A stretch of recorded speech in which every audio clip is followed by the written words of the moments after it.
Welcome back. Well, I've got some ideas for what we're going to do next. But first, I wanted to ask any questions, anything you'd like. Oh yes, phones to silent and non-vibratory, please. Yeah, anything you want to ask me at this point, or anything you're like, oh, I don't know, anything you want to open your mouth and say. Yeah, Andreas, sure. and then Jay. You might get to that later. Okay. You might get to that later. It's just you're on the phone with people on intakes. Do they call you or do you call them? Oh, we don't have a protocol. I don't. You mean in terms of? In general. Well, if I'm doing, you mean phone coaching or the initial? The initial. I don't have any view or thinking about it. I just like in general. No, I literally don't have a pattern. So for instance, the woman I was speaking to the other night, and so I was sitting in a restaurant with music playing. We had a call scheduled for 5 o'clock, but I didn't want to leave the restaurant. So I put my headphones on. She said she'd call me on this occasion, but the 5 o'clock came and went. 2 minutes past 5, I sent her a text, said, we're scheduled for a call at 5, are you free? Is that? She rang me up right away. We spoke for half an hour, and that was that. But if I'd have said I'd call her, then that's what we had done. To me, it doesn't matter. I don't have any view on whether it matters. Does it matter to you? Who calls who? I'm stuck in the thinking bit of sales. So what is it that you? Can you speak into the microphone if you're going to speak? The reason for the microphone is because the people who are live streaming can't hear you unless you speak into the microphone, because they're a long way away. My apologies to everyone. I probably just got stuck in my head thinking too much about sales and how do you do it. Well, here's the funny thing. Almost everywhere where I do it well, whether it's sales or coaching or anything else, is an area where I don't have much thinking about it. And almost every area where I struggle is an area where where it seems like, oh, there's a lot to think about here. Now that's not to say you might not do things in a structured way or with a plan, but yeah, who calls who is just not even in my, I didn't know that could be important. So I may be missing a trick, but. Any other questions? Jay, you had your hand up. So I'm really,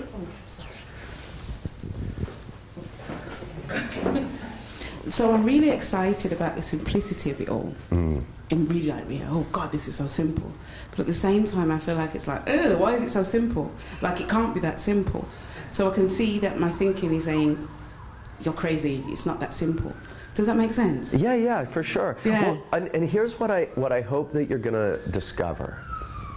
Is that it only works one way, even for them. It only works one way. And it'll seem like there are places where it can't be that simple. And as time goes on, you're going to go again and again and again. Oh, it really does only work one way. Oh, wow, even this. Oh, it's even simpler than I thought. So that's going to happen again and again and again for you. Because the places where you already do great, where it's just effortless and smooth and enjoyable, are the places where your reality, your model of reality, is already very close to how life actually works. And the places where you really struggle, big gap. Now, if you think about it, that's life, isn't it? Like if you take something like driving, does anyone in here not drive cars? Okay, so and who's been driving ages and can do it like without even thinking about it? Okay, so for you guys who have been doing it ages, have you had the experience of driving somewhere and having a conversation with the person sitting next to you, or listening to something you enjoy on the radio or whatever, and driving almost automatically? You had well, that says to me, if you manage to arrive where you're going without having any difficulties, that your map, your model of driving is very close to reality. Is very close. Now, for instance, a friend of mine once did a modeling project because she'd failed her driving test like 19 times or something. And so she decided to find out what is it that good drivers were doing that people who failed their test 17 times weren't doing. So she starts talking to drivers, and she discovered that good drivers, when they get into the car, you know how you know where the edge of your body is? Like you've got a sense of where you end and the rest of the world begins? This is yes. This is no. So, what, you mean I'm not part of everything? Yes, you are. We're all one. But you've got a body, and you know where it ends and where your toothbrush begins or whatever. Well, otherwise you'd walk in with the toothbrush hanging. I was like, oh, I forgot again. So. Well, she found that people who are good drivers, when they get into a car, when they get behind the wheel, they extend their sense of where they end and the world begins to include the car. Now, have you ever been driving along and you go between two narrow things and you breathe in? Have you ever had that? Do you know why you do that? Because you've unconsciously and automatically extended your sense of self to include the size of the car. And then once you get out of the car, you're back to being you. Well, people who struggle with driving, they don't do that for whatever reason. And no one teaches you to do that in driving lessons. You just figured it out automatically. So you got that learning for free. It's just, oh, that's what you do. Well, anywhere where you do well, you've got very little thinking about it while you're doing it. You're present and you're in the moment. And anywhere where you struggle, you've got a gap between how life really works and how you think it works. And so this is, in a way, this is what I already know when my clients come to me. I know that the reason they're stuck somewhere or not achieving quite what they'd like to achieve, or or missing something, is because they think it's an area of life that doesn't work inside out, where it's something other than their thinking. So one of the things I'm going to do, like I said, is do some demos. So I'm going to get Pete up here in a minute to do a demo with him. But before I do, any other questions? Okay. The other thing I'm going to mention is you'll hear me talk about the clarity coaching model.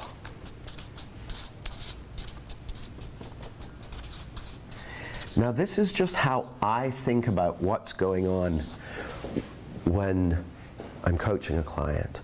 But I'm not thinking about this while I'm coaching the client. It's just a way of talking about it, and a way of talking about the principles of mind, thought, and consciousness in the context of coaching. But it's not real, it's made up. It's a made-up model. And any of you who have been on some of my other courses will notice that it's very, very similar to the clarity leadership model, and the clarity influence model, and the clarity ironing model. It's the same. It's the same. So it's easy to remember. It starts with clarity of connection. Now, here's the thing.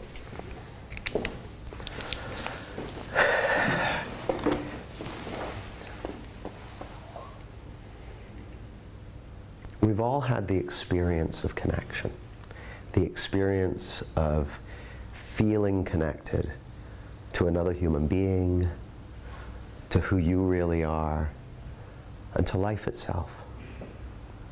We've all had that experience. And we've all had times when we're not having that experience. We go in and out of that. How many of you noticed yourself going in and out of that even during the exercise we did earlier? Yeah? Yeah. So going in and out of the experience of connection is you become more aware of it, less aware of it, more aware of it. So that's the experience of connection. But the fact of connection is that it's a constant. You're always connected. You're always connected to life. You're always connected to yourself, who you really are. You're always connected to your client. and every other person, all the rest of the 7 billion of us on the planet. We're always connected. We're never not connected. Just like you never don't have your, I don't know, your left buttock or something like that. You're not always aware of it, I expect. That would be kind of weird. But it never leaves your company. It's always there. It's the same with connection. So you can relax. Connection never goes, it never leaves, it never evaporates. It's always, always, always there, just like your nose is. And sometimes you're more aware of it, and sometimes you're less aware of it. So that's what I'm talking about when I talk about clarity of connection. Clarity of connection to your client, connection to who you really are, connection to life itself.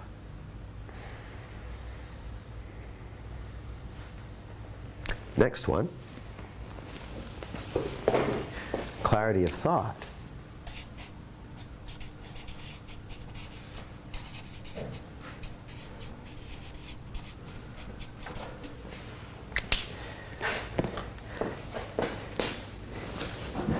What I find is the more I'm lost in my thinking, the less connected I feel to life, to myself, and to other people.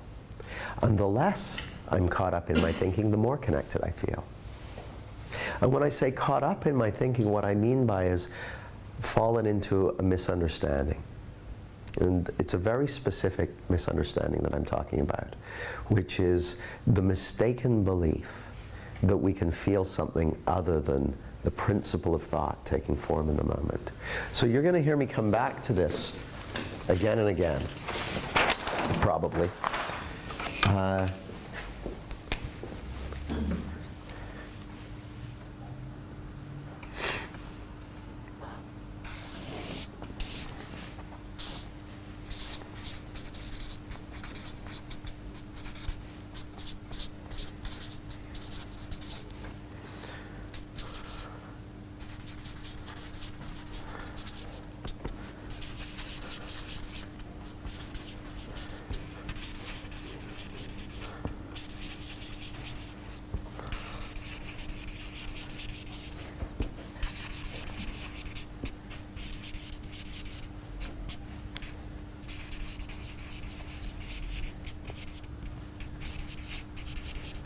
And I'll show you what I mean by this.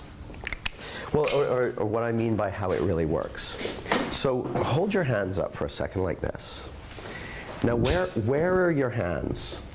I love how you're twiddling your fingers like I am. Where are your hands? Show me where they are. Like everyone else, they're at the ends of your arms. That's where they are.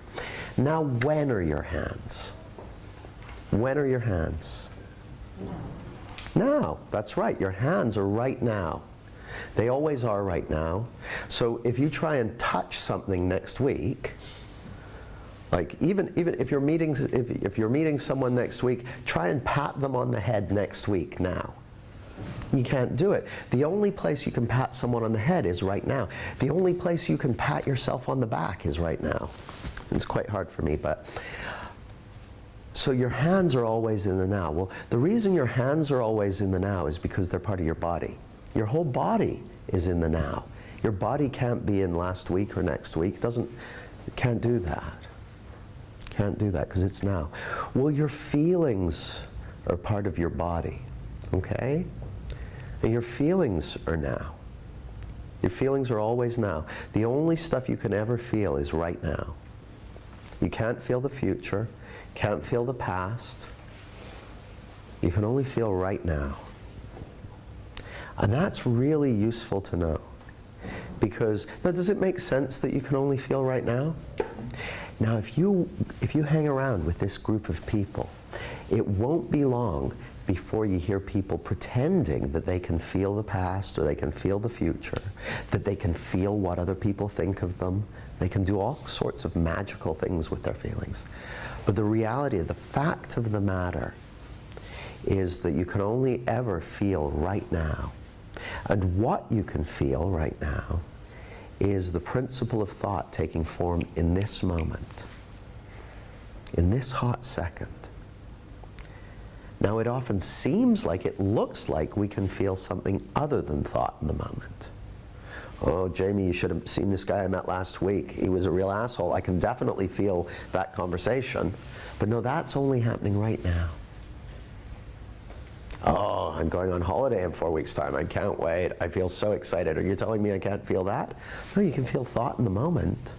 It's happening right now. It's always happening right now. The idea that you can feel something other than thought in the moment, it's an idea, but it's not based in any kind of reality. And here's the thing. You have evolved to be very, very, very, very good at living in reality. You're very good at it. You come from a long line of people who very successfully managed to survive long enough to have children, who survived long enough to have children, who survived long enough to have children, and that happened thousands of times over and over again, and you're like version 200,000,001. So you're super optimized for living in reality. You do great in reality. So the reality of the situation is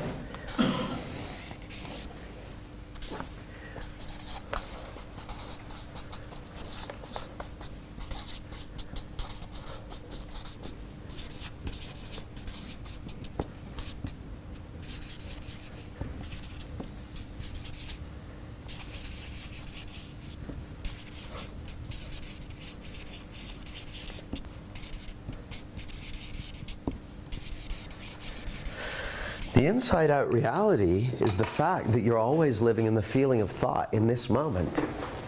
There's no alternative. It's the only game in town. That is always what's going on.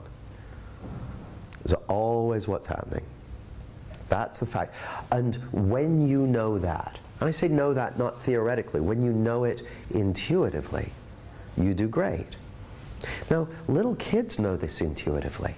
So they'll get really upset about something. They're devastated about something. And you go, do you like waffles? They're like, waffles? They're like, phew. And they're not devastated about the thing they were devastated about a second ago. They know that thought is fluid and moves on. So we're always living in the feeling of thought in the moment, and we're designed to live in that world of reality. We don't do well in a world that doesn't exist. That world doesn't exist. Doesn't exist. So for instance, I have a journal article from 1817 about the causes of childbed fever, and it has childbed fever was terrible in those days, very nasty. It killed and maimed women having children in hospital. And it had a list of like a dozen things that they felt contributed to childbed fever. Constipation, violent exercise, seasonal factors, a predisposition to it, miasmas and atmospheres, bad smells. So they had all these things that they thought caused childbed fever, but they didn't know about the one thing that caused it. Well, your clients have this. They have all these things that they think are influencing how they feel about life. And they're not aware of the one thing that actually is influencing it. And it's the same with you. Anywhere where you struggle, it seems to you like your felt experience is coming from somewhere other than thought in the moment. And the problem is you're not optimized for that world. You're optimized for this one. All your guidance systems go a little bit wonky when you throw in complete fabrications about how life works. So that doesn't have to make sense yet, but we'll keep coming back to it. So that, when I talk about clarity of thought, either you're caught up in the outside-in misunderstanding, or you're present in the moment. And when you're present in the moment, you connect. And when you're caught up in misunderstanding, you don't. Simple as that. And so the big leverage point in this is clarity of understanding. Your embodied understanding of the inside-out nature of life. And that's pretty much everything I do is about helping people get a better understanding of the inside-out nature of life, of and seeing through this misunderstanding about where our experience comes from and who you really are. Because as you see through that and get a deeper understanding of that, life goes better and better and better. As does your coaching practice, as does whatever else you want to do. So this model is what I'm going to be using to coach people, and what I say using to coach people, this is a description of what's going on. So I'm kind of sensing connection when I've got a lot on my mind, and always doing my best to kind of get back into the present. So Pete's going to come up here and work with me because he said something. I said, oh, that would be fun to work on. Now, before he even said it, I'd already diagnosed that what he had was a misunderstanding about this. Well, before anyone comes on the calls and I work with them, that's my diagnosis. Because if they weren't caught up in a misunderstanding, they wouldn't be having the call. And all the places in your life where you're not caught up in a misunderstanding, you're not asking for help with because you're doing great. Does that make sense? Okay. You want to join us up front, Pete? I'll let you have this seat.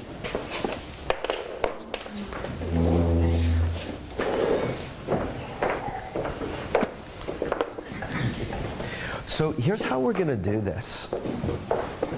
I'm going to talk to Pete for a while, and from time to time we're going to pause, maybe, and I'll talk to you guys, and we'll pretend that Pete's kind of slipped off into the next room and he's eavesdropping, and then I'll come back to Pete as though, I've just popped out or something.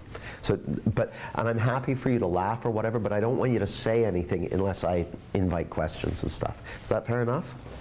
Okay, great. I'd say, and it's all going to be confidential, but of course we're filming it, and so there's absolutely no hope of that. Does that make sense? You can use the traditional head noddy, head shaky, what the fuck gestures to respond. Is that the international gesture of what the fuck? Yeah. Pete, welcome. Thank you. And remind me, what is it that you'd like to do, change, look at? What has you here? So what I said to you back there was when you asked us to put our hands up about who doesn't like selling, and I'm definitely on that spectrum.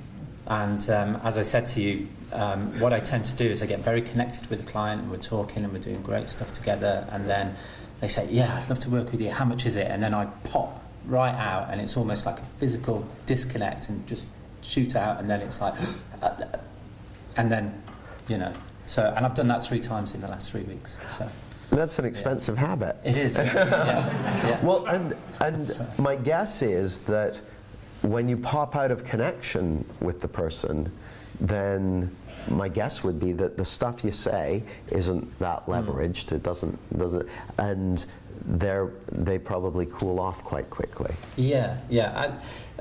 I was thinking about it when I was sat there before I came up, and using the analogy of the cat and the cheese, the mouse. It's like really good cheese, and then suddenly the cat shows up, and they go, whoa, cat. So. Well, it's interesting because it's almost like good cheese, and then you put a cat costume on. Because the only reason that they're liking the cheese, to extend the metaphor, is because they're feeling a genuine connection with who you really are. Like, you can't fake connection. It's not possible. You can fake rapport, you can do things but the feeling of connection, the feeling of really being seen and seeing who someone is and really listening and really kind of tuning into them, that can't be faked. So here's my question for you, Pete. What's your theory about why that happens? I get up in my head about it.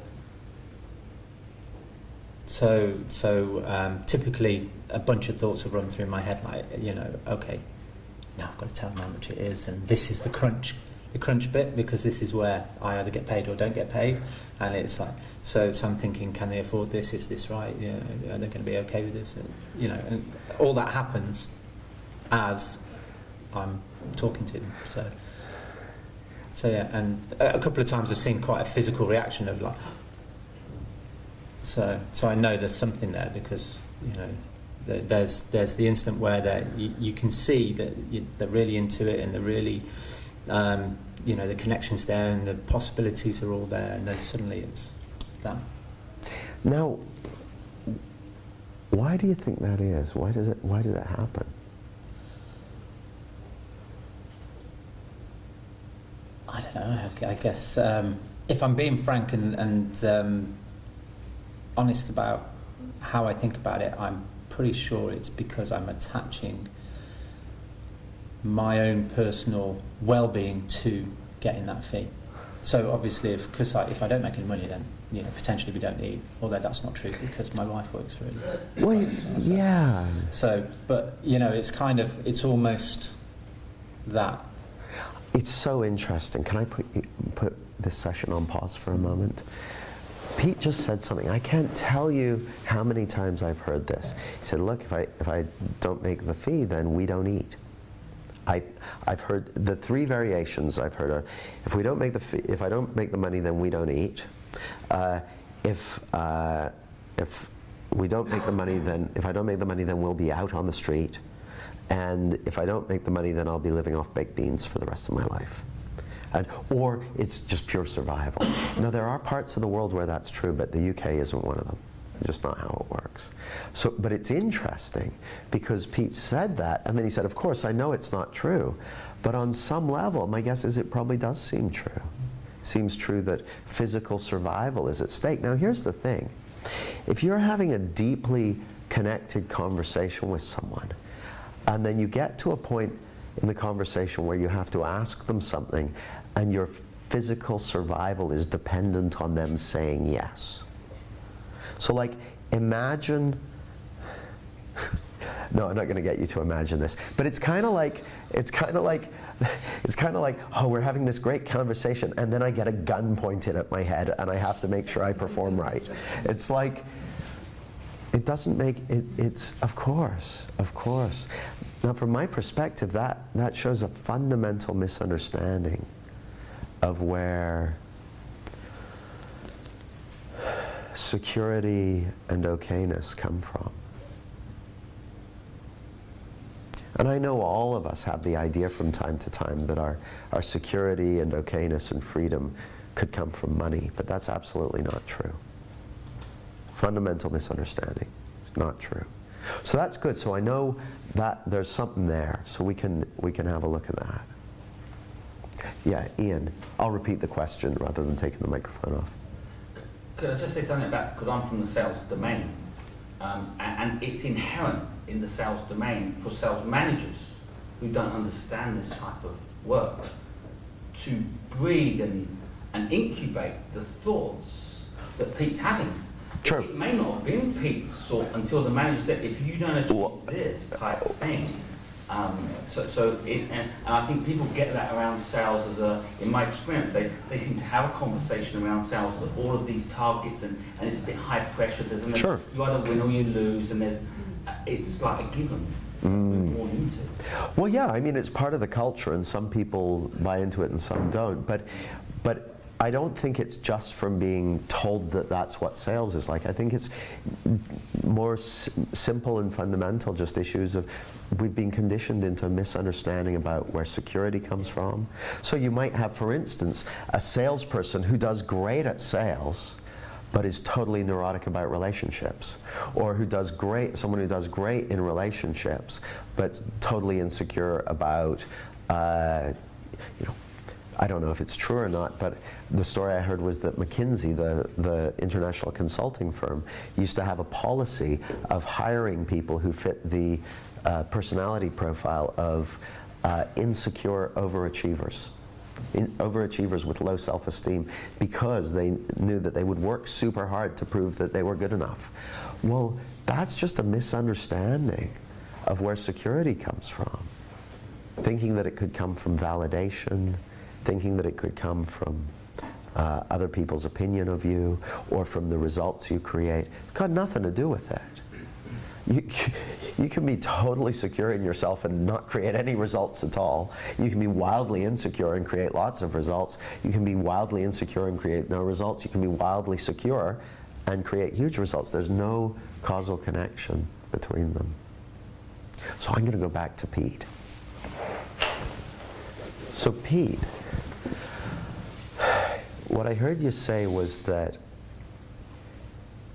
you think that your security, your ability to buy food for the next month or something, that significant, survival factors are going to be dependent on that person saying yes to you. Now, how does that make sense?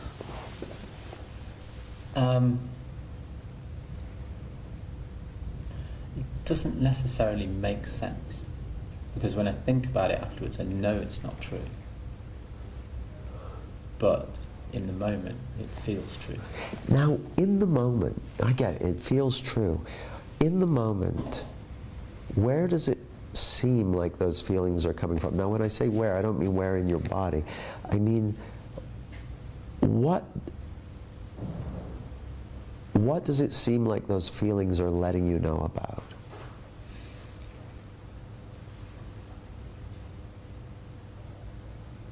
So we know one of them is how much eating you're going to get to do in the subsequent weeks.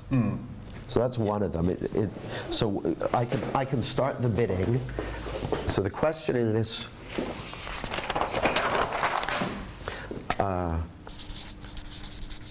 where does it seem like your feelings are coming from?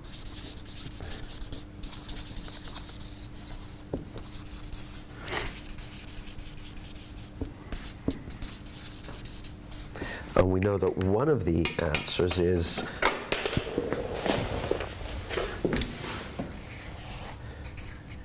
future lack of food.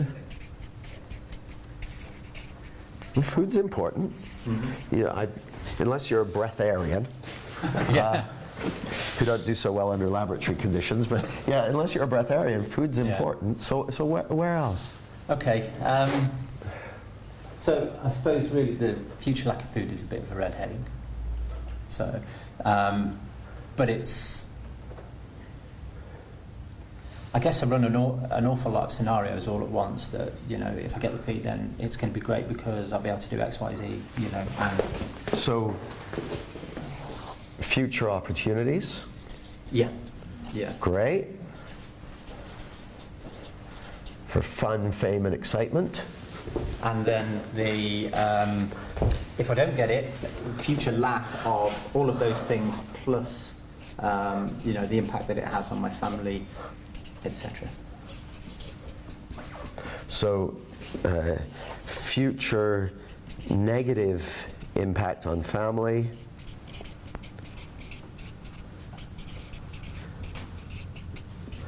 Wow. Anything else?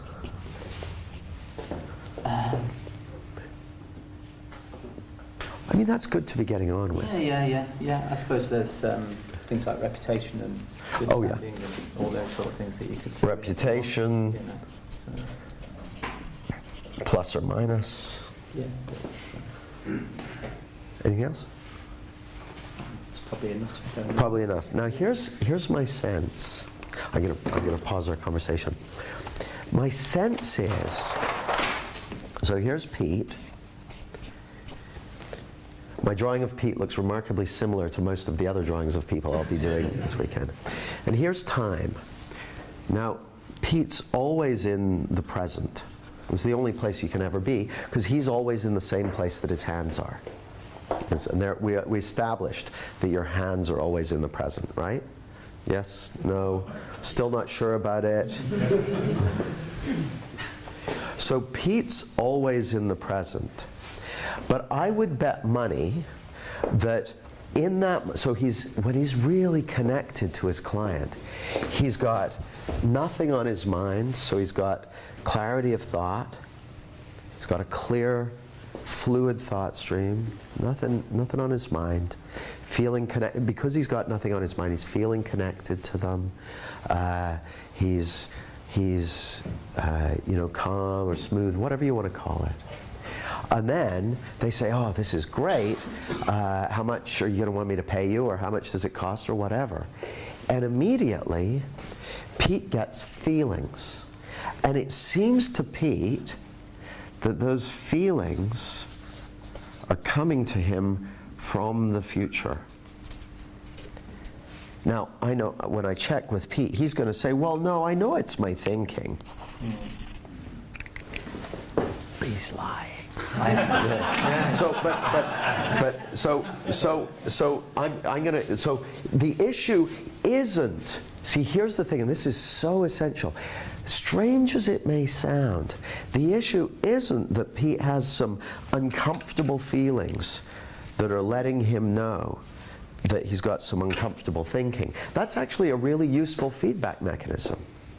It's really good to know what kind of thinking you're in the moment. And your feelings will always let you know exactly what kind of thinking you're in. If you're in, like, so one of my personality characteristics, which you can confirm with Nikki Owen, is that I'm sometimes a bit nippy. Sometimes I get a bit irritable, especially if things aren't just how I like them. Now Nikki will say to me, Jamie, you're being a bit nippy. And at first, when she says that, I'm like, well, I'm being a bit nippy because there's lots to be nippy about. Now, does anyone else notice that when you're feeling annoyed, there's a lot to be annoyed about? Yeah. Isn't that interesting? Have you ever noticed that when you're feeling grateful, there's a lot to be grateful for? Have you ever noticed that sometimes when you're feeling grateful, you're grateful for the things that you were previously annoyed about? That's because your feelings aren't letting you know about stuff. Your feelings aren't letting you know about the contents of your life and your circumstances and your future and your past. Your feelings don't know anything about your past or your future or the contents of your life. Your feelings only know about one thing, the principle of thought taking form in this moment. They know about one thing and one thing only. And on that subject, they're expert. They are the subject matter expert on the totality of your thinking in the moment. Your feelings are always giving you precise, real-time feedback on thought in the moment. But it seems like they're telling you about something else. So the issue isn't that Pete's feelings are giving him feedback on dodgy outside-in thinking. The issue isn't even that he's got dodgy outside-in thinking. That's fine too. You know, if I've got a head full of annoyed thinking, it's useful for me to know that I've got a head full of annoyed thinking. In fact, if I know I've got a head full of annoyed thinking, I can compensate for that and not make any important phone calls. So that's not an issue. The issue is that Pete thinks, yeah, it's got something to do with the future as well. Yeah, I know it's my thinking, but that future's got something to do with it too. I know it's probably 80 or 90% thinking, but it's 10% future. That's the problem. Now that's, just between you and me, that's not fucking possible. It doesn't work like that. That's not real. Now, I'm going to say that that's bonkers, but it happens to me too.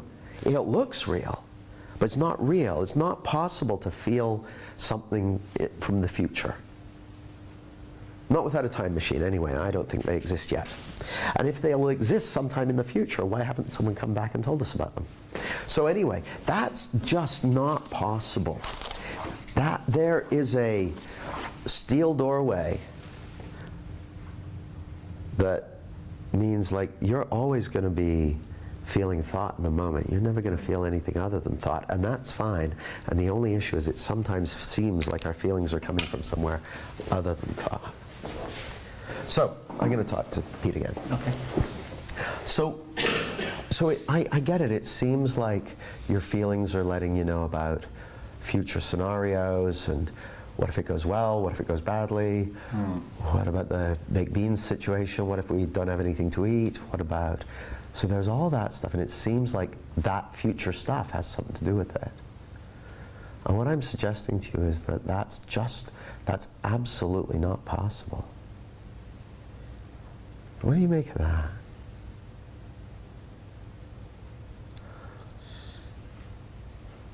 It doesn't feel like it. What doesn't feel like what? That it's not possible. I know, I know. For me too, it's like, but it seems so real. Yeah.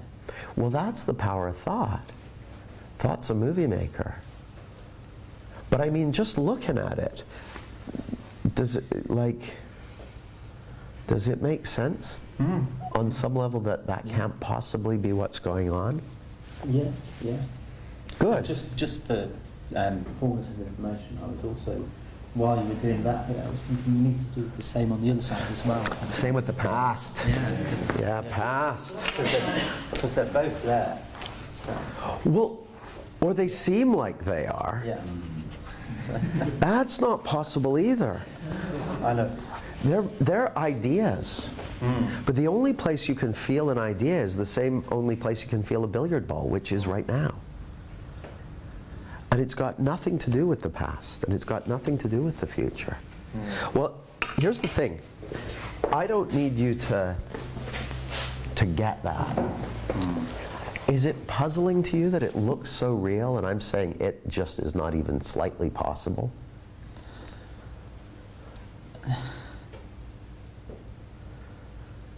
It's just a really good illusion, I think. Oh, it is a really good illusion. Yeah. But here's the thing. I'm not saying don't perceive it as real. I'm saying, what do you make of the fact that that something which seems absolutely real to you? It seems absolutely real. I get that. I'm not beating you up for it in any way.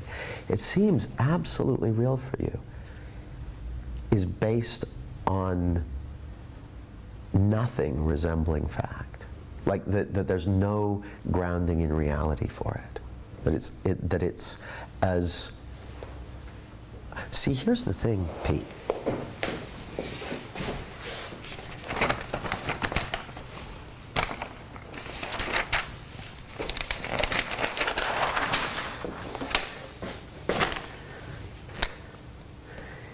If you look at, they used to think the Earth was flat, which was bad for sailors, we remember. People used to think the Earth was flat, but it never was.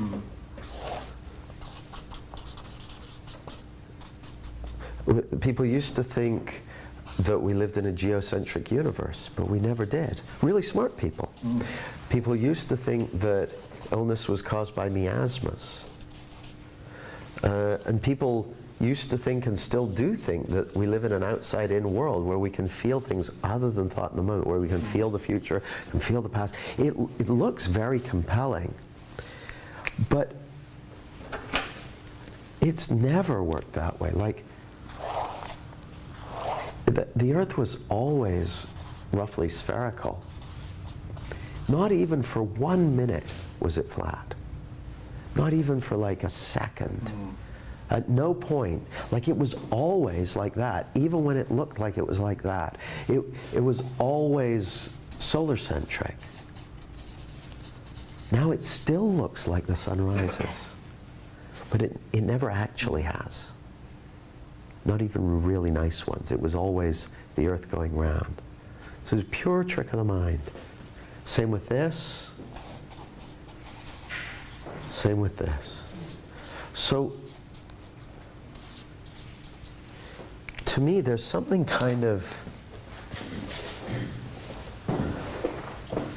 powerful in going, wow, even though it looks so real, there's no basis for it in reality. Well, that's kind of cool. Because, see, the thing is, if people have been doing a lot of their decision making based on an illusion, you don't have to take the illusion into account. Just like when you're driving down the motorway, like, you know those highway mirages? They look real. But you don't have to take them into account. You can drive right through them. You don't have to take it into account.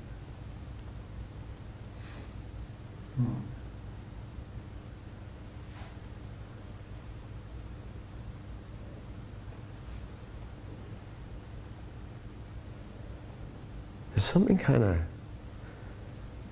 potentially liberating about that. You don't need to fix an illusion. Like when you're driving down the motorway on a hot day, you don't need to stop it from looking like water in the road, or like there's some kind of mirage. You don't have to do anything about it. You don't even have to. It doesn't matter. Like it still looks like the sun rises, but it doesn't matter.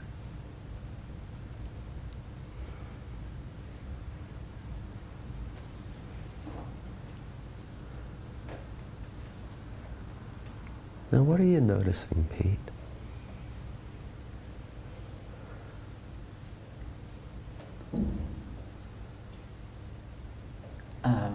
Kind of a confusion going on inside this. Good. So, yeah.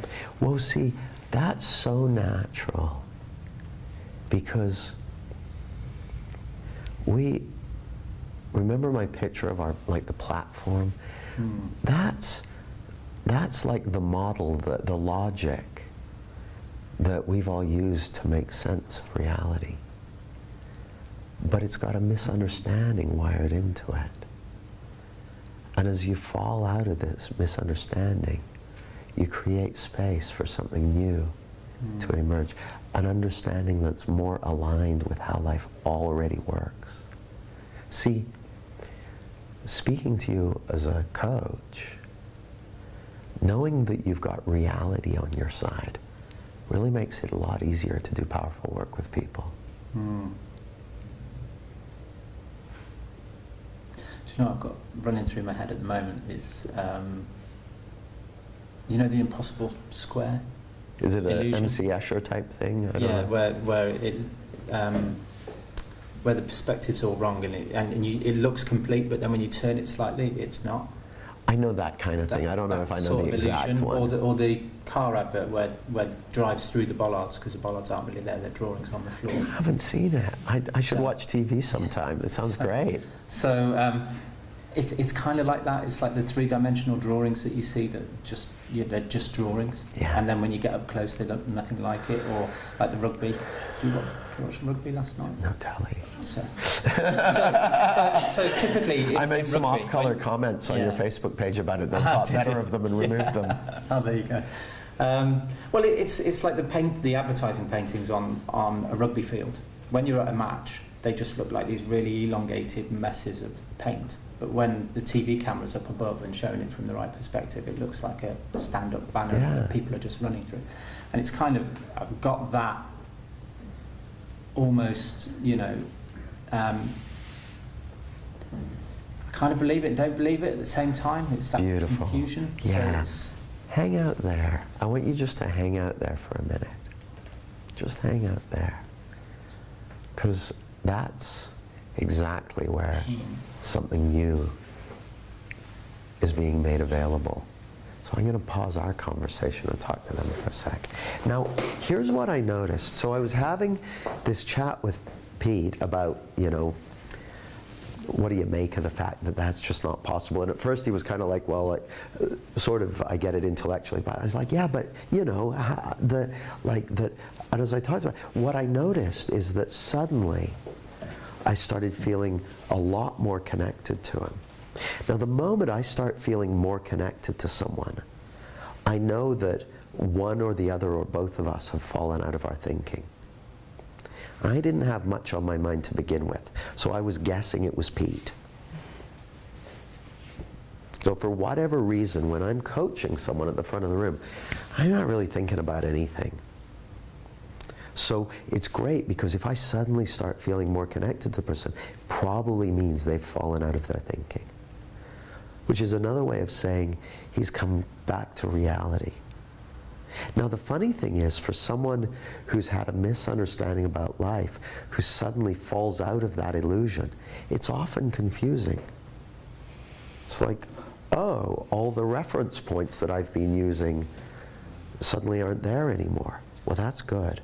I don't want to stop him feeling confused, quite the opposite. I want to leave him in it. So when Pete started explaining about, you know, illusions and that sort of thing, I wanted to kind of get him out of that because I didn't want him to go to a more I didn't want him to go to a concept of it. I just wanted him to hang out in that insight, in that aha, in that realization. Now, you might think, well, hang on, is it an aha because he hasn't said, aha, this is what's going on?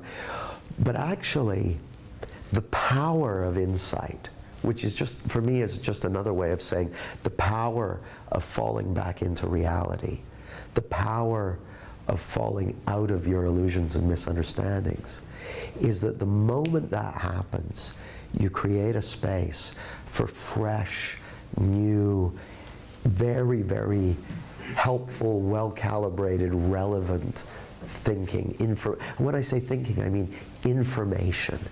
Information to flood into your system that can do something for you.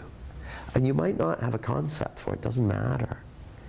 It'll show up with a feeling. So I haven't asked him this, but I would bet you guys money that the moment he and I started feeling more connected, he was in a nicer feeling than he'd been a minute before.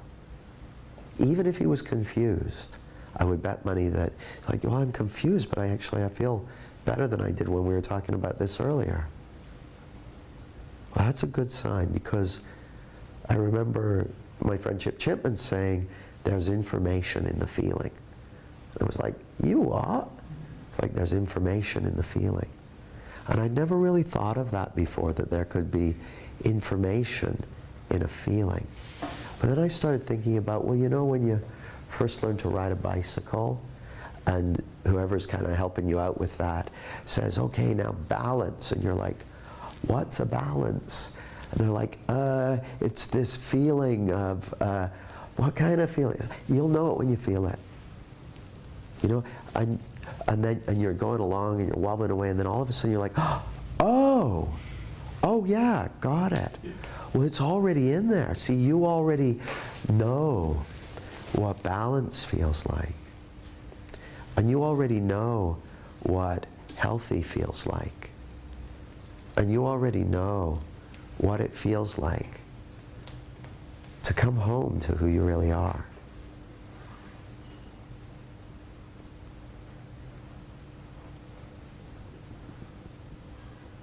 So I'm going to go back to Pete and see how we're doing. Pete, I was just talking about you. How's it going? Good. Good. Good. Yeah. Yeah.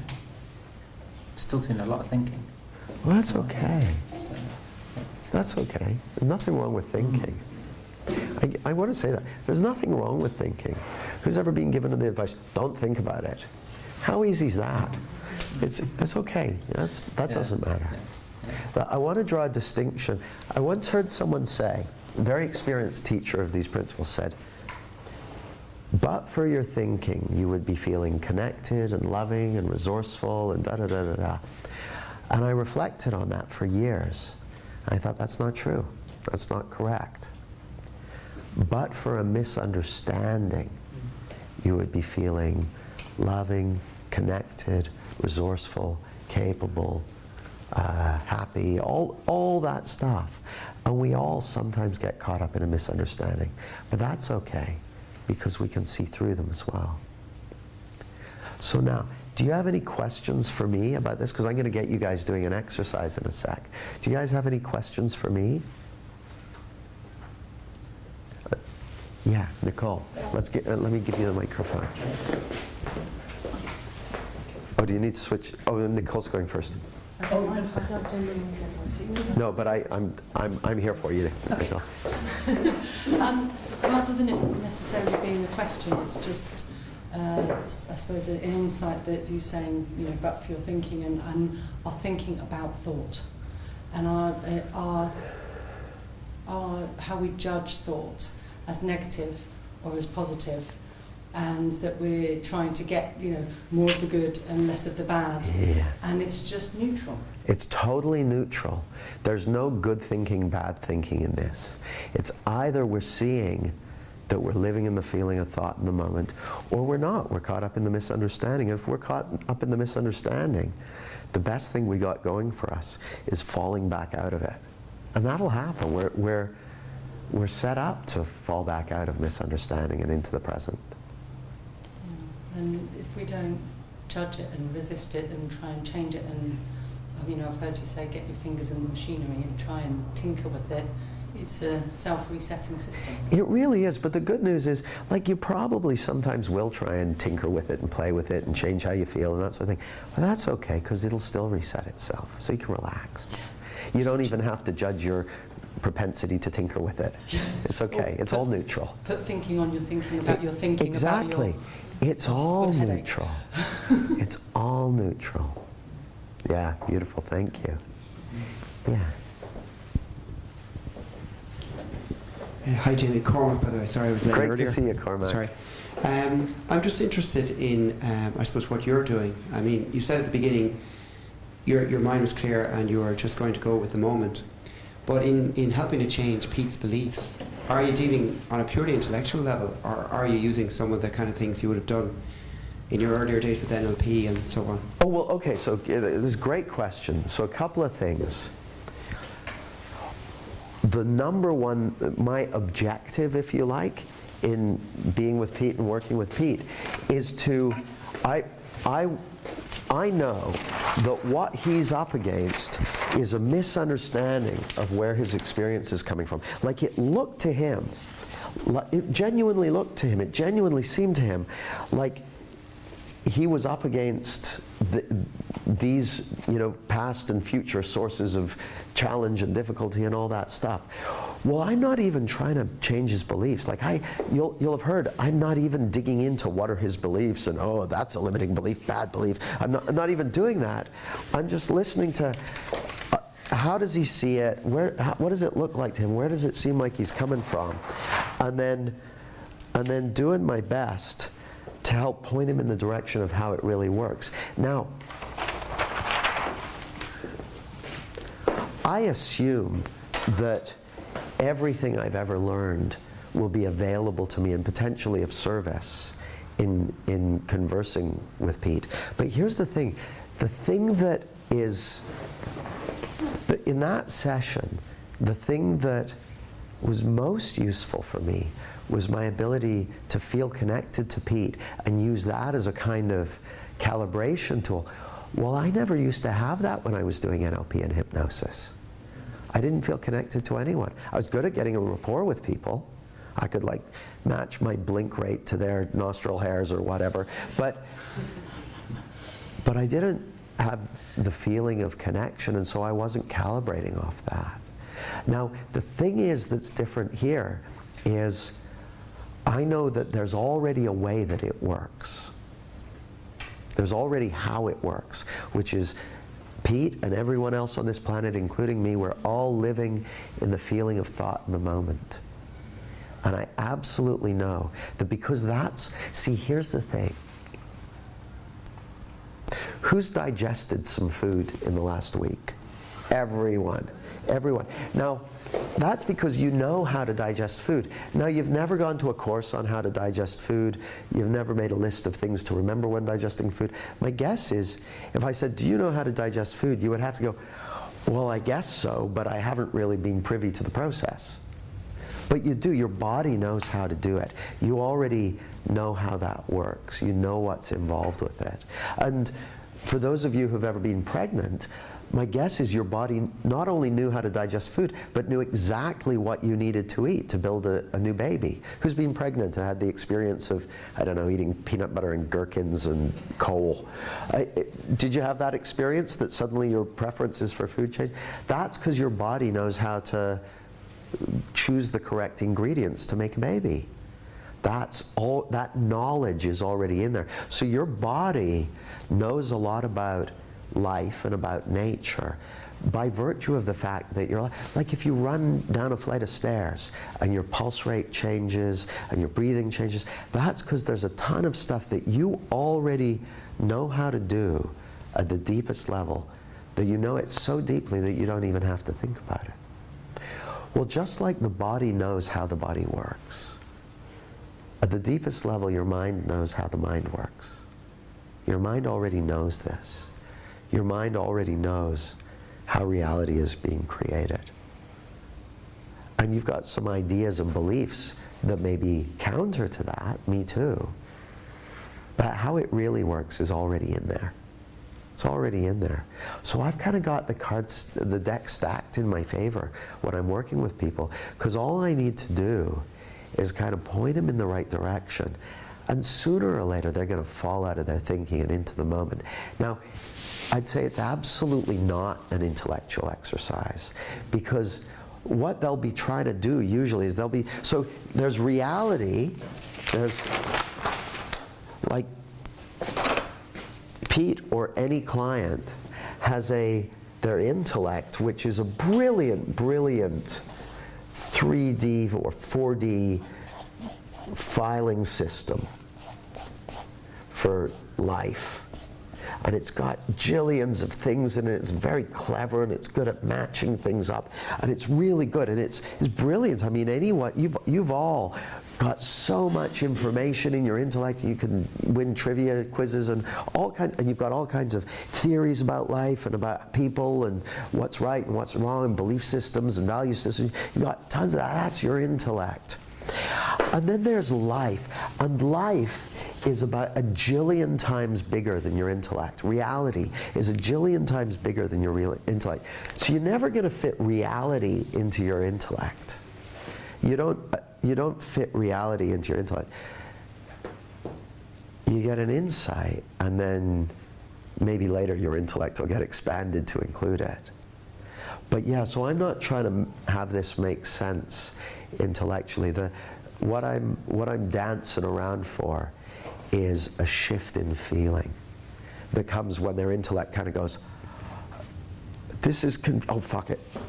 That basically, where their intellect goes, I'm going for lunch, and they fall out of their intellect and into the present moment. So I know I use a kind of explanatory style, but it's all what I'm really doing is just doing whatever makes sense to me to map the path that's going to get us to the point where his intellect goes, oh fuck it, I'm out of here, and he falls into the present moment and sees something more deeply for life. Now, how I work with one person may be very different from how I work with the next person, or it may be very similar, but I never really know.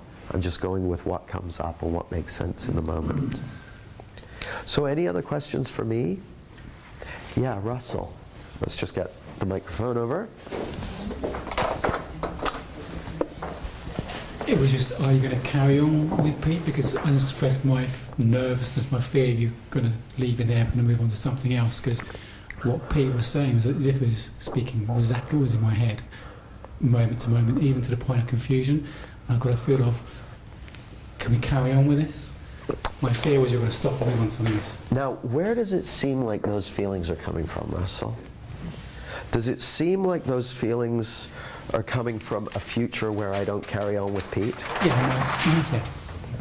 So let's just check this out. So we've got now, we've got the future, got Russell feeling a bunch of feelings. And it seems like those feelings are letting you know about a future where I am derelict of my duty to finish the job. What else? What is it that, or is it the consequences of what if Jamie doesn't figure this out and I'm left in perpetual confusion, confused forever? Missing the opportunity of the insights can make a difference. Yeah, missed opportunity of insight. Oh man. I'm a bad trainer. So it seems to Russell, as far as I can tell, like his feelings are letting him know about a future negative scenario.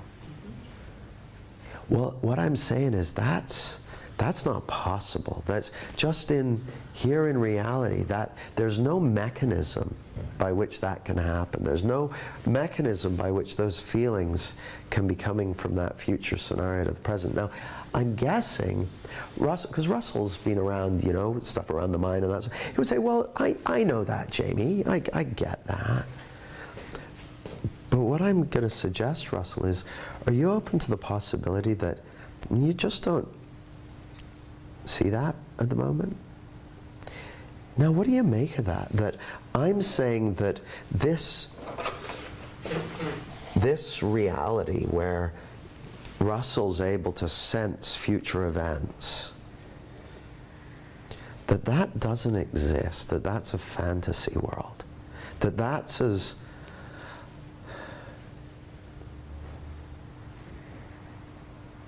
when you're a kid, did you ever think there was like a monster in your closet? Or, yeah, me too. There wasn't, because there's no such thing as monsters. They don't exist. You can take the monster in a closet issue right off the list. Now, things like bad wiring or, rotten food, there's all kinds of things that do exist, but monsters in the closet, they don't exist. So it's possible to feel freaked out about them, but it's not possible for them to hurt you, because they're not there. They're made up. They're an illusion. And what I'm saying is that future where you get left high and dry is not real. It's a fantasy.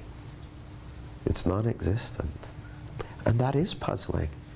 And that is confusing, that something which could seem so real has no grounding in reality whatsoever. Like, to those of us who have, done okay at school and that sort of thing, it's kind of an affront. It's like, well, hang on a second, Jamie. I did well on all my can you tell the difference between reality and make-believe exams, and I've got a good track record of not being delusional.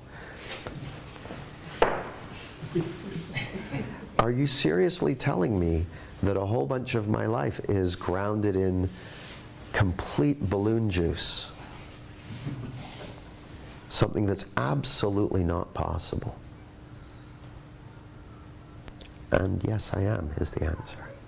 Now that, to me, when I first got pointed to this, that gave me pause. I'm like, wow. It was kind of humbling. It's like, wow, I've been living much of my life responding to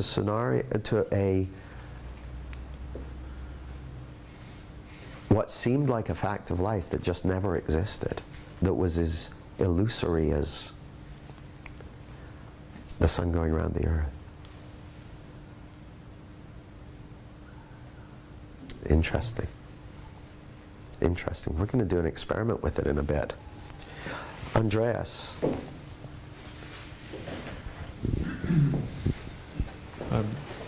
What do you say to people who's... I don't know if you've gotten the question. If someone would ask you that, then if they say, well, this is just like mindfulness. This is mindfulness. Well, yeah, people what's often the difference, say that. similarities?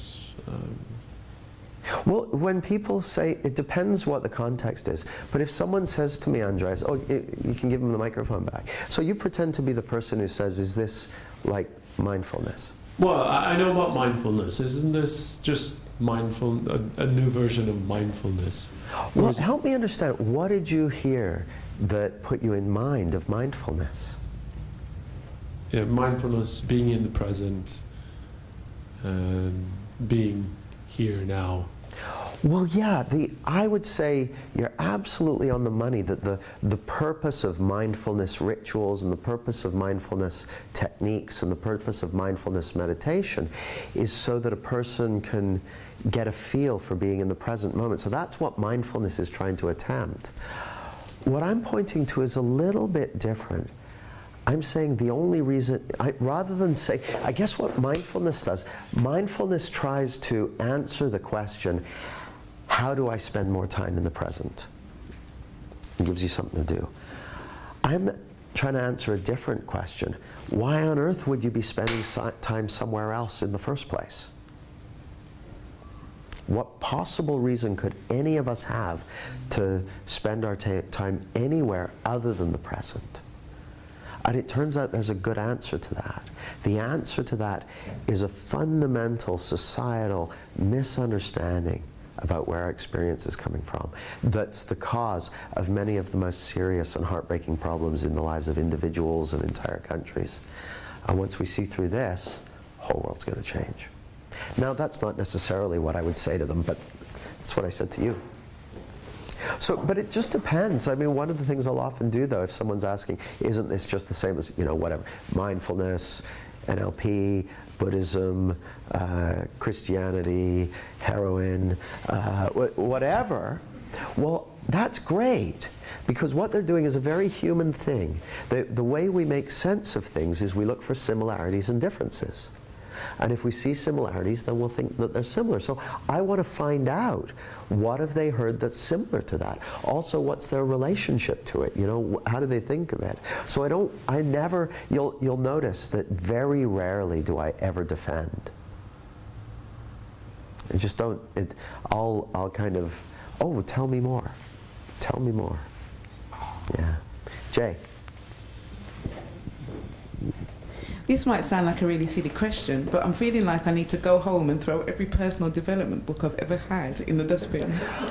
Well, I already did that with all my I'm sorry about that. Yeah, I've been sitting here and, you know, you've been sitting interviewing Pete or coaching Pete, and looking at that we are always, we're never ever in the past or the future. It almost doesn't exist. it's the only game in town. It's the only game in town is now.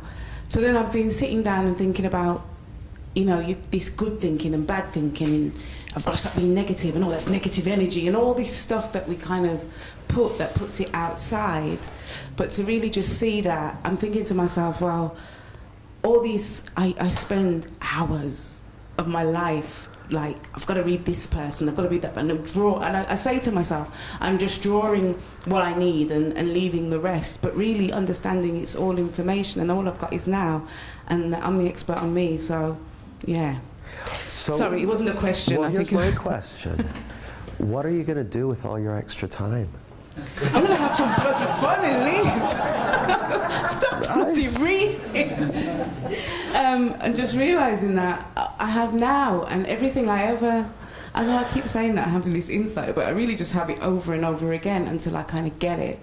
That I'm only ever living in the present moment, and that all of that feeling of, oh my God, the future, and am I going to die, and my children, and the legacy, and all these things, and am I going to die and never fulfill what you're supposed to do?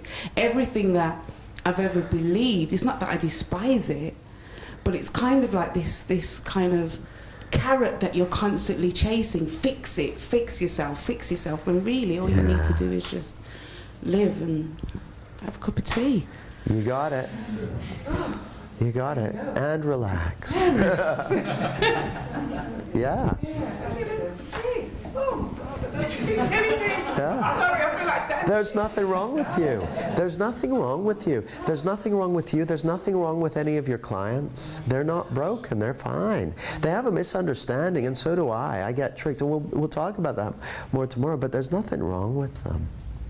So here's what I want you to do. Russell, I'm not going to finish Pete's thing, because here's the funny thing. For something like this, as soon as he fell out of his thinking, I'm like, oh, good, this will be interesting. That's progress from my perspective. Now I'll check back in with him and see if he's got anything to report. But I may leave that even till after lunch. Or maybe I'll ask him now. You got anything to report, Pete? Yeah. Okay, yeah. Well, first of all, when you said about would Jamie finish, I had the feeling in the sense that he had. Yeah, me too. So and also when you were talking about the intellectual aspects of things, and I think when I was describing the illusions and all those different, that was the intellectual side that was just still fighting to hold on to, right, okay, let's explain it, as opposed to let's just sit in it. And then after that I just sort of sat in it, and I've just been sat in it, and it was almost like everything else had fallen away. I was just listening to everybody else saying all these things. I was like, yeah. Well, and that was why I when Pete was starting to use analogy, that was why I kind of paused him, because you'll often find that, speaking to you guys as coaches, you'll find that people will fall out of their thinking and they'll touch that place. And I can't tell you how many times I've had, they're like, I've never felt this good in my life. Oh, it's so simple, isn't it? Did I tell you what happened to me the other week? So they love it, and it feels, wholesome and natural and real and organic and healthy and like they've come home to who they really are. And then the ego goes, oh, this doesn't look good for me. It goes, this is somewhat unfamiliar. What does my job look like if there's nothing missing and nothing wrong with them? And so that familiarity of being busy in the head or, you know, conceptualizing that, they'll often try and jump out of that and into that, and I'll just kind of go, shh, and quiet them down and let them languish in that space of clarity and connection. Because it's a very nourishing place. Like how it looks to me, you know, on your computer, it sometimes says updates, you know, updates now ready or update just downloaded. By the way, you know they call it an update? You know what that really means? It means we've identified a number of really serious security flaws. Please download this immediately. But here's the thing, you know the little thing on the thing, it says update now installed, or update installing, and it says click here for more info, and you click on it and it says release 1.375 is, you know, correcting the following challenges, and it's got a little bit of blurb about it. Well, that's not the update. The update is machine code that's being downloaded to your computer that you're never even going to see. You just see the effects of it. That's what does the heavy lifting. The thing on the screen is just a message to let you know something about it. Well, it's the same when someone has an aha or an insight. The words they say about it or the concept they have about it, that's not the insight. The insight is the download of fresh perceptual matter. It's not even matter, but fresh perceptual material that allows you to see the world in you, that allows you to see the world more clearly. And that comes with a feeling. And the little, oh, I saw that, you know, what Jay said, oh, I saw that we've only got now. And people are like, well, that's not a new insight. You said that last week. He's like, yeah, but that's not the insight. The insight is the new information that's arriving. And that's why, and I bet a lot of you have had that. Have you had the same insight like a ton of different times? Yeah, but it's not the same insight. It's fresh, new information updating your perceptual system. And just because it's got the same label on it doesn't mean it's the same insight. It's fresh and new every time. So yeah, that was my sense. The moment I got into that deeper space and then quieted Pete down when he went a little bit conceptual, it's purely because when people get into that deeper feeling, that's when the update's happening, so I want to keep them there. Yeah. I just wanted to say that what that reminded me also of was when that's happened to me, then my intellect kicks in because I'm scared that I'm not going to be able to hold on to the insight, and I'm not going to be able to get back to that place. Yeah. And yeah. I'm now beginning to see that that's not going to happen. But go ahead. No, but when Pete was describing, oh yeah, no, and it's like this, and it reminds me of that, and it was only afterwards when you said, oh no, actually I wanted to get him out of that place. Yeah. I was like, really? Why? You know, and it's because I could relate to that for maybe a different reason, which was, oh yeah, but you want to understand it, you want to hold on to it so that you'll be able to get there the next time. And I really liked what you said about, actually no, I want him to connect to that feeling rather than trying to work it out and write it down or go, oh yeah, well it's like that.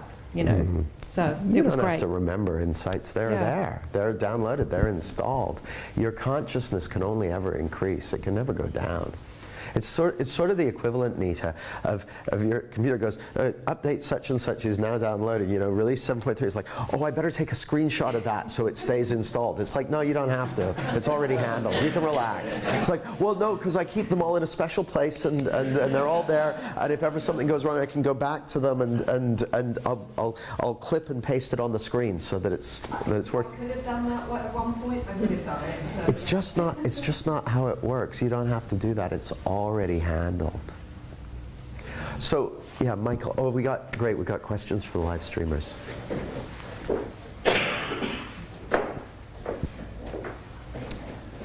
Yeah, Alison asks, well, if I can be in situations where I'm thinking confident thoughts and feeling very confident, but I noticed I have a racing heart or my voice goes, where does that come from? Let me see if I understand the question. So she said, I'm in a situation where I'm thinking confident thoughts and feeling confident, but my heart's racing. That's probably adrenaline. That's the most reliable thing to get my heart racing. But I'm guessing by answering that, I haven't really answered your question. So would you be able to ask your question a different way? Because I'm probably missing what it is you're asking. So we'll loop back. And if we could go to one from Mary that asks... Hi Mary, hi Alison. That she says, okay, so I get that it isn't real. However, it still feels real. How do I deal with that? Well, now, here's the thing, and I say this with the deepest respect, Mary. Are you open to the possibility that you don't get that it isn't real? Because here's the thing, if we use an example of something that you do get that it isn't real, you go to the movies. You go to the movies, you watch movies, and you know that it isn't real, and so you can let yourself go and enjoy the experience of, you know, high pulse rate, or weeping, or heart filling up with joy and love. Whatever kind of movies you like. I like horror movies, so. But whatever kind of movies you like, you go there and you totally engage with the illusion. And you feel free to do that because you know it isn't real. You know it's just actors in makeup who are putting on, they're pretending. They're pretending. That's not really them. They're pretending. And so, but you know that because you deeply get the nature of movies. So you're not, when you sit in a movie, you're not doing stuff to try and manage your state. Like, oh no, I'm feeling nervous because they're going to a job interview, but I don't want to let the employer see that I'm nervous. It's like, well, no, you don't have to worry about that. You're fine. You're fine because you know that it's a movie. The only thing, in my opinion, that would have you asking, how do I deal with such and such, is because you don't get that it's an illusion. And that's totally okay. There are places for me where I don't get that it's an illusion. And that's totally okay. But this is how it works. Yeah, Jamie. I was just going to say, I had to stand up so the live streamers can see. I had a similar thing going on for me whilst I was listening to you. I thought, you know, I get that, and then I've still got this recurring thought going through, but I need the fucking money. So it just kind of proved how delusional my intellect was being in the moment. Yeah, and there's no shame in not getting it, not seeing it in the moment. Like the whole deal with how our experience is created is sometimes you see it, sometimes you don't. Like when I was talking to Pete, I could tell by the feeling of connection that I was seeing life clearly at the moment, pretty clearly. You know, I'm not claiming special powers, but that I'm seeing life pretty clearly. There are other times when I'm not seeing life clearly at all, believe me. Like, proper nutcase. Proper, like, you'd be like, no, Jamie's smart. Yeah. Yeah, think of, if you want to get a sense of what I'm like when I'm nutty, just think of what you're like when you're nutty. I'm kind of like that. Yeah, not seeing it right, and that happens to all of us too. And the thing is, Mary, when you see where it's coming from, in those moments, and you have those places in your life, when you see where it's coming from, you're not trying to do anything to fix it, because why would you bother? You like trying to fix how you feel in a movie. You don't need to. It's just a movie. When you don't see it, what people often do is they go, well, I know I understand this, but how do I deal with it? Well, that's actually another way of saying I don't understand it right now. And we all have times when we don't understand it right now. Now, we're going to do an exercise. But first, can we give Pete a big round of applause? Thanks, Pete.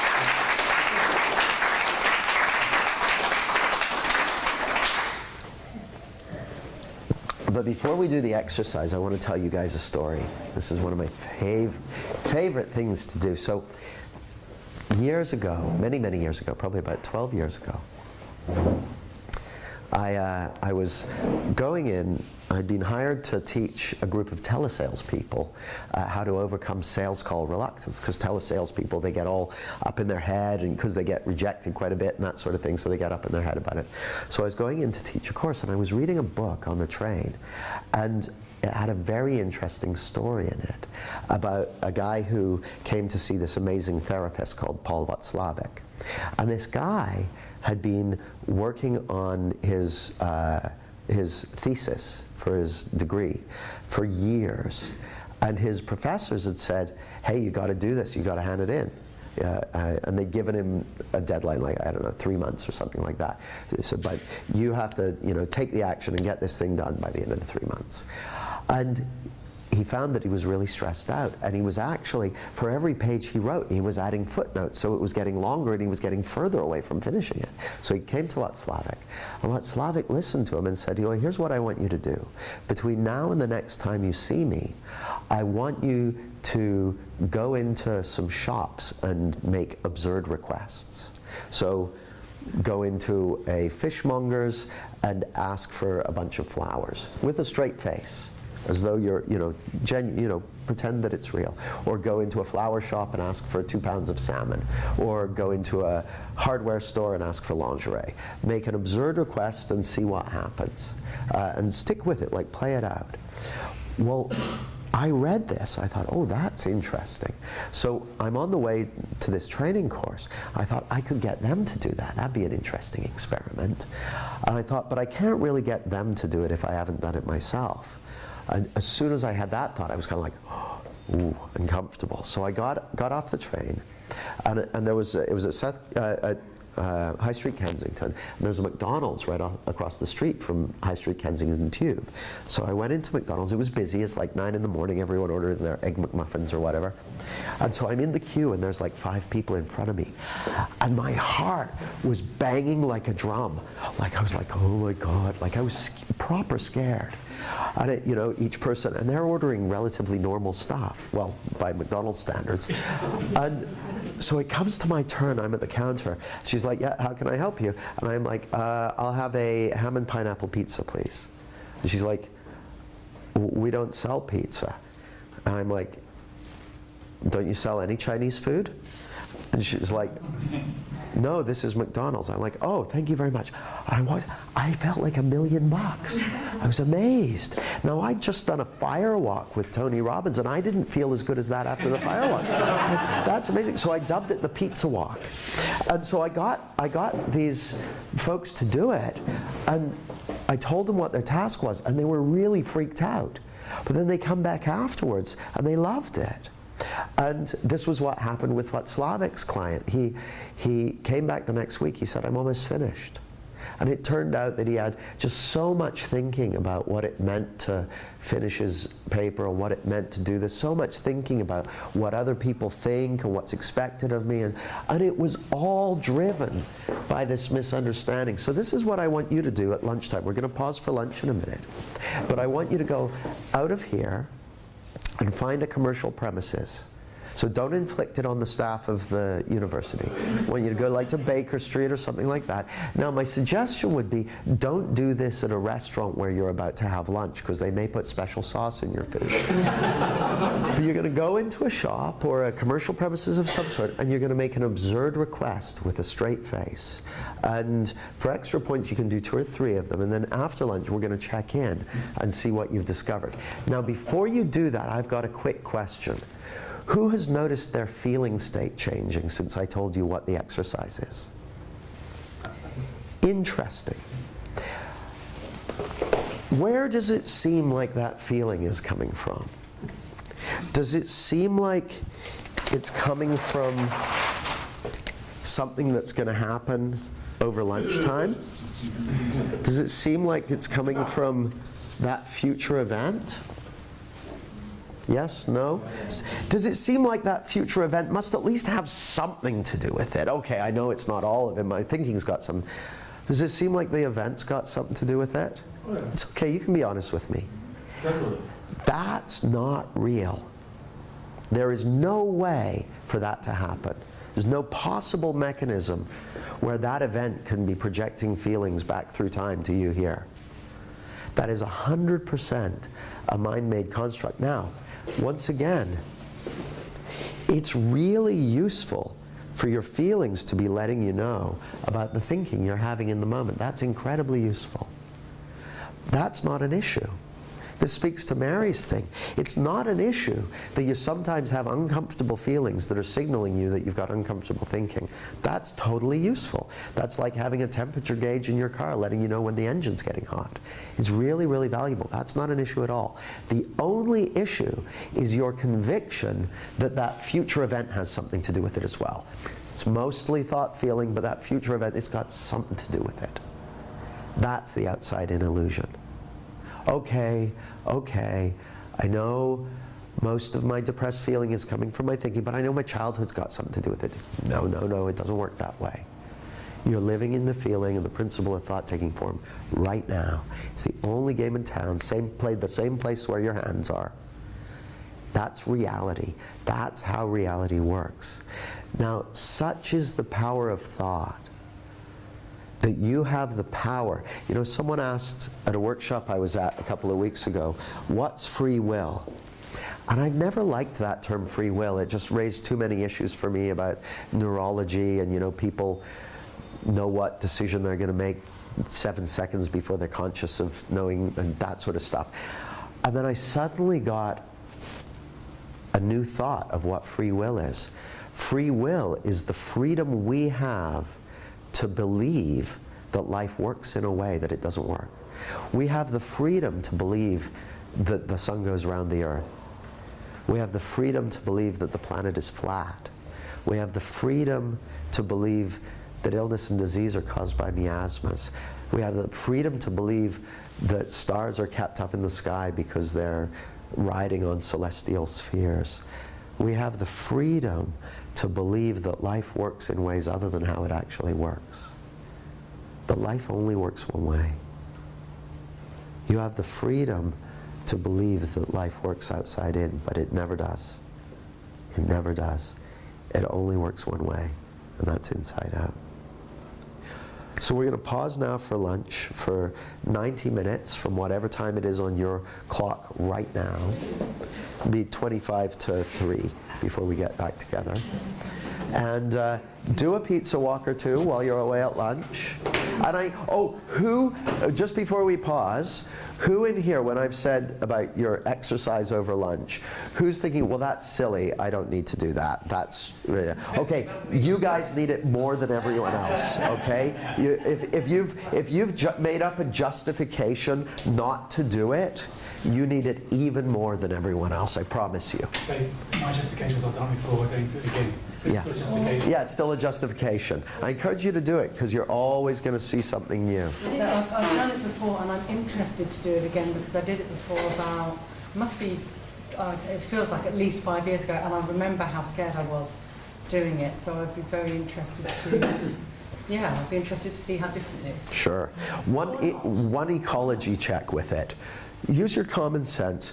Don't go into a shop and ask if they've got any bomb diffusing equipment or if they have oil for your chainsaw or if they have an axe. That if you want to leave people in a good space when you leave. So, Nita, did you have a question?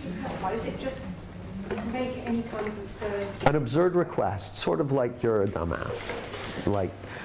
So just something that's basically a request that will have them either think that your keeper has lost you, and that you and that. So an offer response is that they kind of go into you. It's no dearie, that we don't sell fish and chips, this is a bank. So that's the kind of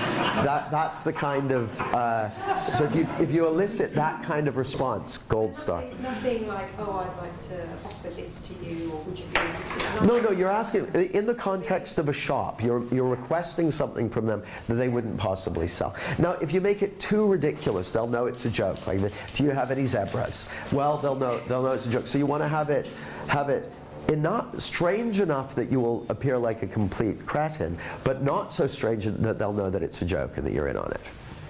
Go to it. I'll see you in 90 minutes.